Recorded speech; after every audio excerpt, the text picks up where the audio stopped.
Thanks for joining us. Scott Zolak, Coach Belichick with you. Time now for our plays of the week. After big wins, we look at some of the big plays. Ravens game, Coach, what do we have? Well, this is a play that the Ravens ran on the first drive, and you could see that this little play action fake here. They ran the tight end on and out, the fullback in the flat, and then ran Torrey Smith on this over route and caught it over here across the field. So as you see this play unfold, we're just a little bit late. The coverage just can't quite get to the play. It's a good throw and a good catch. And, the Ravens pick up about 20 yards on that play. But one of the things that, I think our defense as a group has done a good job of, and one of the things you love about Devin McCourty is not making the same mistake twice or recognizing the play the second time around. So here the Ravens are just flipping the play over. So there's the tight end, there's the fullback and the fake. And then this is Smith coming across on the backside with the in cut. So it's the exact same play, flipped over to the other side. And this time, Devin goes around the tight end, around Daniels, gets in position to come in and cut off the over route and make the play. So a great job of, recognition, anticipation, seeing the play and making it. And, especially a big game of that magnitude, and watch your sideline explode after he reads it, picks it off, and just the place went crazy after that. Yeah, and a lot of times, I hear from the fans or sportscasters or whatever. Why don't you keep doing? It was working. Why didn't you keep doing it? Why don't you keep doing it? It was working. Why did you change it? Why didn't you keep doing it? Well, that's one of the reasons. It's hard in this league to just keep doing the same thing over and over again against players like that. They see it the second time around, and and they nail it. So that's late in the game too. So that flips. That's third quarter. And that happened early in the game, basically first drive. Yeah, no, it was a huge play. All right, Coach, and moving on. Next play here. Well, one of the big plays of the game, of course, was Deron Harmon's interception, and so this play sets up as an empty formation. This is Daniels here, and he'll be double teamed. Of course, he's the guy they threw the touchdown to and almost hit in the fourth quarter. And then down here we have Devin and Revis locked up in man-to-man coverage. Kyle Arrington's over here in the slot, and then this is Logan Ryan out here on Torrey Smith. Deron's back here, and then he'll end up playing over the top of Smith. So as the play unfolds, this is probably one of Flacco's reads, but he sees the double coverage there on Daniels. We have pretty good coverage here, and he decides to go to Torrey Smith. Again, this is an excellent play by Harmon. The angle that he takes right for the ball and then going up the high point it. It's really well played.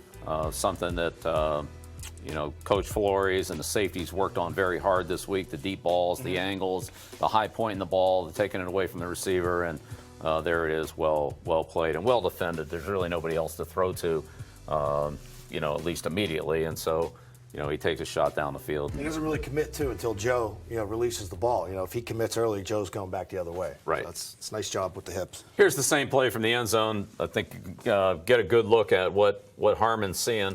There's Flacco, one quick look down the field, and then, back to the defensive right side.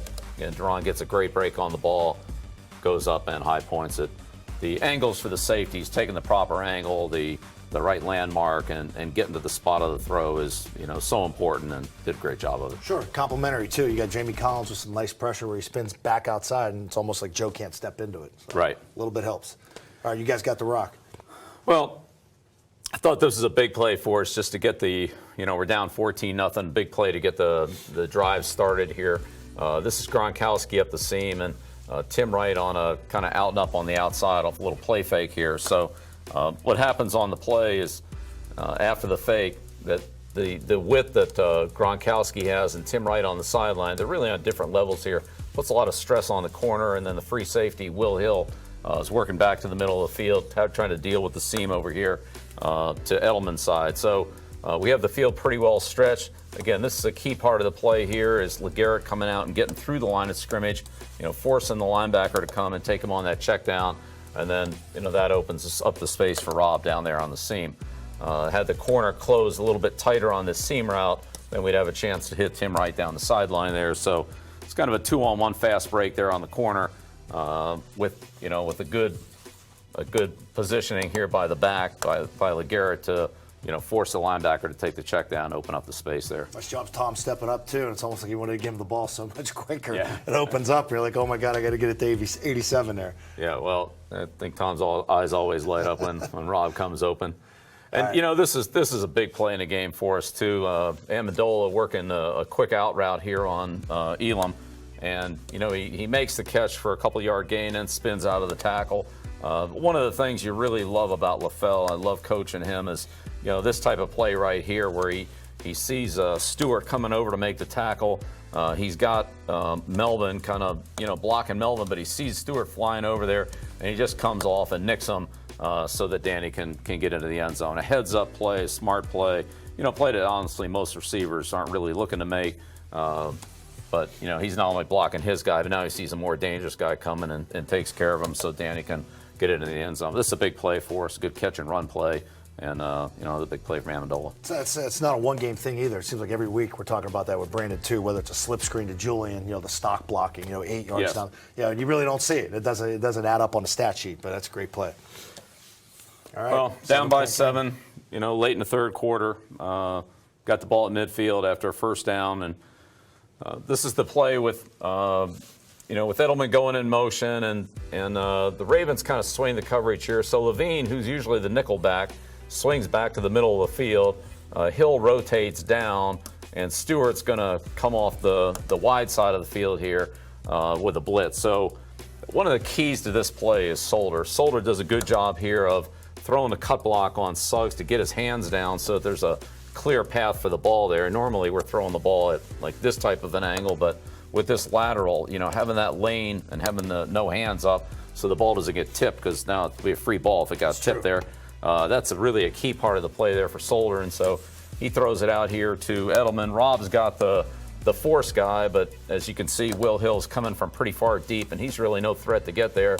And the corner Melvin holds long enough to kind of watch what's happening. By that time, Amendola's past them, and Julian makes a good throw there. So, I think when the fans heard myself and Tom Brady and Julian Edelman say, well, we got the perfect defense for it. Well, this blitz by Stewart really, opened things up so that we have a 3-on-2 situation out here with a passer and then, 2 guys to block 2. So, once the corner, starts to come up a little bit, then, then Danny can slip behind him. There's really no pressure at all on Julian to make this throw. In terms of defense. And I mean, at that point in the game, too, with the temperature of what it was, it's not like Julian's on the sideline loosening up, right? No. Kind of got to slide him in to play some catch with Tom, right, to maybe get a couple throws back. It's the only way he could really do it. Well, it was a big play at the right time. Coach, great stuff. Good luck Thanks, this week, AFC Championship game. We'll see you next week.